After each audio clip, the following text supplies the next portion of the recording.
बिस्मिल्लाहिर्रहमानिर्रहीम। अल्लाहुम्मा सल्ली अला सय्यदना मुहम्मद व आलि मुहम्मद।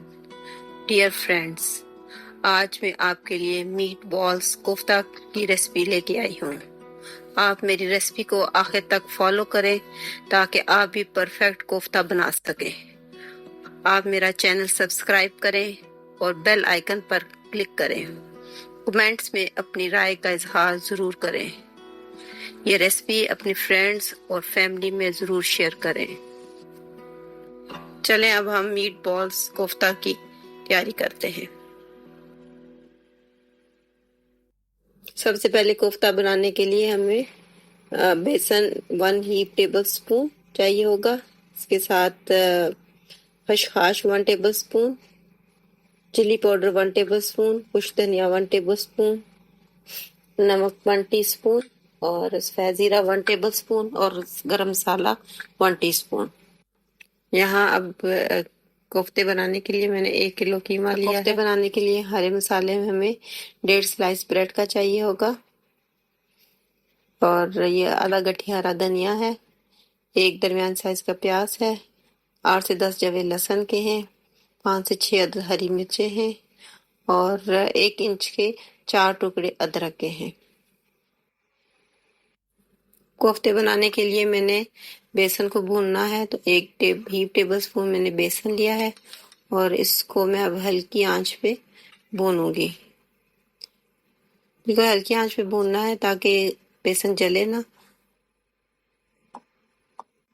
अब 2 से 3 मिनट हो गए मुझे बेसन को भूनते हुए, उसका रंग भी बदल गया है, उसमें से खुशबू भी आना शुरू हो गई है। अब मैं बेसन को चूल्हे से हटा लूंगी। अब कोफ्ते बनाने के लिए मैं सबसे पहले चॉपर में ब्रेड डालूंगी और ब्रेड को ग्राइंड कर लूंगी अच्छी तरह से। अब ये ब्रेड अच्छी तरह से चॉप हो गई है। अब इसमें मैं हरा धनिया और प्याज को मोटा मोटा काट के तो वो डाल दूंगी। इसके साथ हरी मिर्चें, लहसुन, अदरक डाल के तो इसको अच्छी तरह से ग्राइंड कर लेंगे।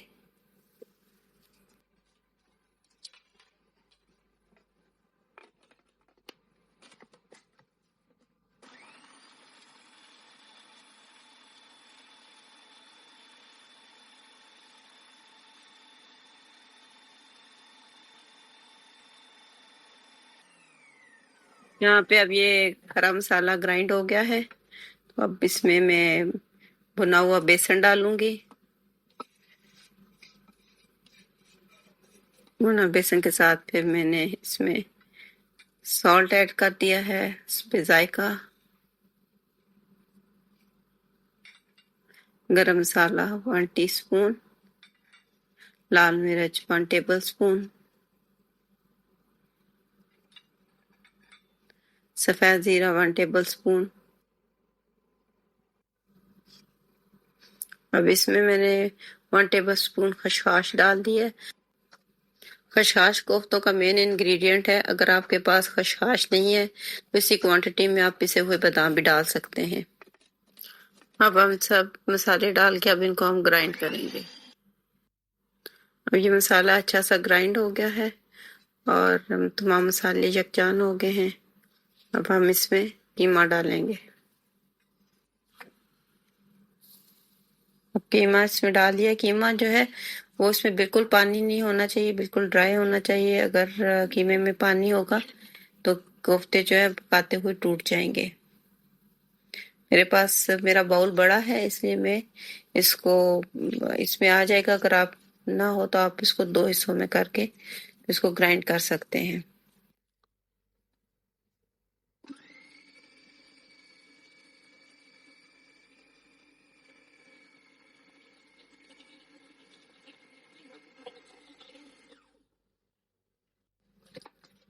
अब ये कीमा ग्राइंड हो गया है और सारे मसाले अच्छी तरह यकजान हो गए हैं और कीमा बहुत स्मूथ है। अब हम इसके कोफ्ते बना लेंगे। या अब मैंने हाथों को हल्का सा ग्रीस कर लिया है और अब मैं इसके कोफ्ते बना लूंगी। कोफ्ते बनाते हुए इस बात का ध्यान रखें कि कोफ्ते जो हैं वो बिल्कुल स्मूथ होने चाहिए, उनमें किसी किस्म का कोई क्रैक ना आए, क्योंकि जब हम इनको करी में डालते हैं तो फिर ये टूटने का इनका खदशा होता है। कोफ्ते हमारे तैयार हो गए हैं और अब हमें कोफ्ता करी बनाने के लिए जो चीज़ें चाहिए उनमें प्याज है एक बड़े साइज का, 2 अदद टमाटर हैं, 4 से 5 अदद हरी मिर्चें हैं, खुश्क धनिया, सफ़ेद ज़ीरा, लाल मिर्च, हल्दी और नमक हस्बे जायका। 1 टेबल स्पून लहसुन अदरक का पेस्ट है और 1 कप योगर्ट है। साबुत गरम मसाले में सफ़ेद ज़ीरा, दालचीनी, काली मिर्च, छोटी इलायची, तेजपात और लौंग चाहिए होंगे। अब मैंने टमाटरों को पानी में डाल दिया है और इसको मैं लिड लगा के 2 से 3 मिनट के लिए बॉयल करूंगी, और जब इसकी स्किन सेपरेट होना शुरू हो जाएगी तो स्किन रिमूव करके तो फिर हम टमाटरों को ब्लेंड कर लेंगे। मैंने प्याज को मोटा मोटा काट लिया है और इसमें 1/4 कप मैंने पानी डाला है। अब मैं इसको ब्लेंड करके तो इसकी स्मूथ सी पेस्ट बना लूंगी।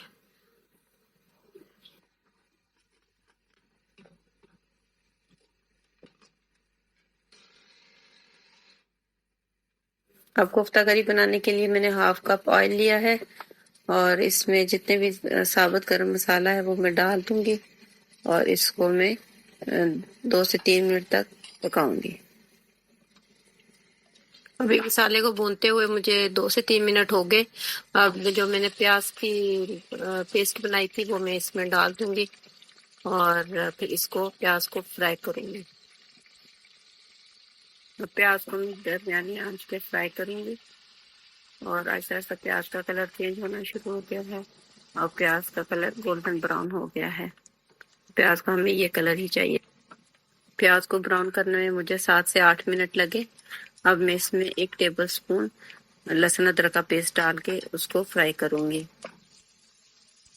लहसुन अदरक के पेस्ट को डालते साथ ही मैंने थोड़ा सा इसमें पानी डाला है ताकि प्याज मजीद ब्राउन ना हो। लहसुन अच्छी तरह से फ्राई हो गया है और अब मैं इसमें कोफ्ते डालना शुरू करूंगी। कोफ्ते डालने के बाद अब मैंने इसमें चम्मच नहीं हिलाना बल्कि देगचे को हिला के तो कोफ्तों को ऊपर नीचे करना है। अब थोड़ा सा पानी डालूंगी ताकि मसाला जले ना और कोफ्ते भी अच्छे से हमारे फ्राई हो जाए। अब हम इनको लिड लगा के और कोफ्तों को फ्राई करेंगे और इतनी देर फ्राई करेंगे कि कोफ्तों का कलर चेंज हो के ब्राउन हो जाए और फिर हल्के से हाथ से चम्मच हिला के इसको मिक्स करते रहेंगे ताकि मसाला साइड से लगे ना। अब ये कोफ्ते ब्राउन हो गए हैं। अब इसमें मसाले डालूंगी। मसालों में नमक है हस्बे जायका, लाल मिर्च 1.5 टेबल स्पून और हल्दी 1/2 टीस्पून। इसके साथ थोड़ा सा मैं पानी डालूंगी ताकि मसाले जले ना।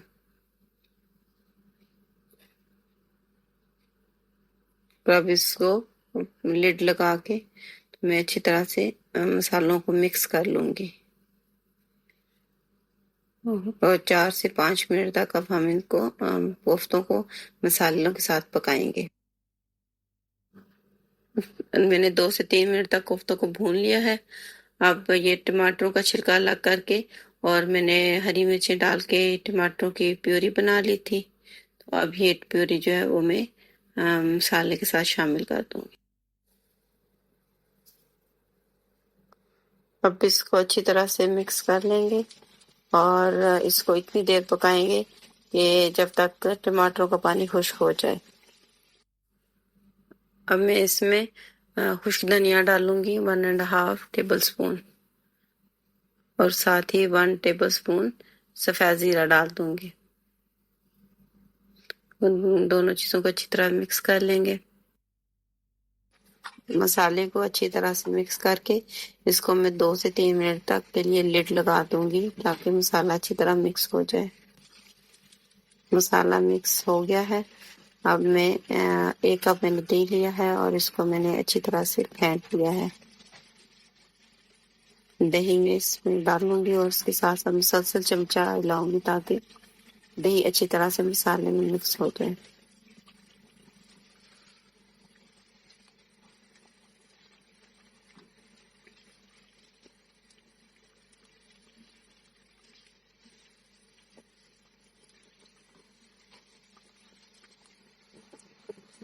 दही अच्छी तरह से मसाले में मिक्स हो गया है। मैं 2 से 3 मिनट के लिए जो है इसको कवर करके रख दूंगी ताकि दही का पानी खुश्क हो जाए। यहाँ पे मैंने 1.5 कप पानी लिया है और मैंने इस पानी को बॉयल कर लिया है। अब मैं ये उबला हुआ पानी जो है कोफ्ता करी में डालूंगी। उबला हुआ पानी डालने से सालन का टेस्ट बहुत अच्छा आता है।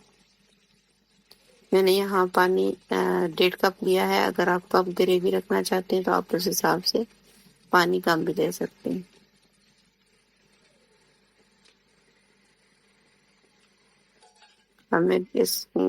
अब इसको लिड लगा दूंगी और 8 से 10 मिनट तक बिल्कुल हल्की आंच पे इसको पकाऊंगी। यहाँ मैंने 3 अंडे लिए हैं, इनको बॉयल करके मैं कोफ्ता करी के साथ सर्व करूंगी। 10 मिनट के बाद मैंने लिड हटाया और अब कोफ्ता करी जो है वो बिल्कुल रेडी है। इसको मैं हरे धनिया के साथ गार्निश कर लूंगी।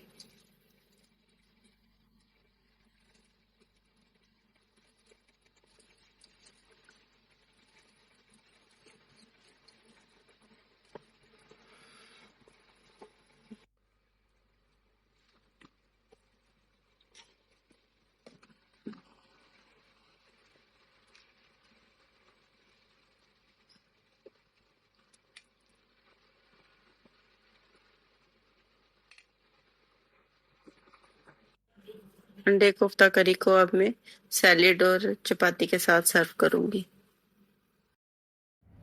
यहाँ पे मैंने रेसिपी को इंग्रेडिएंट के साथ शेयर कर दिया है। अगर आपसे कुछ मिस हो जाए तो आप यहाँ से देख सकते हैं।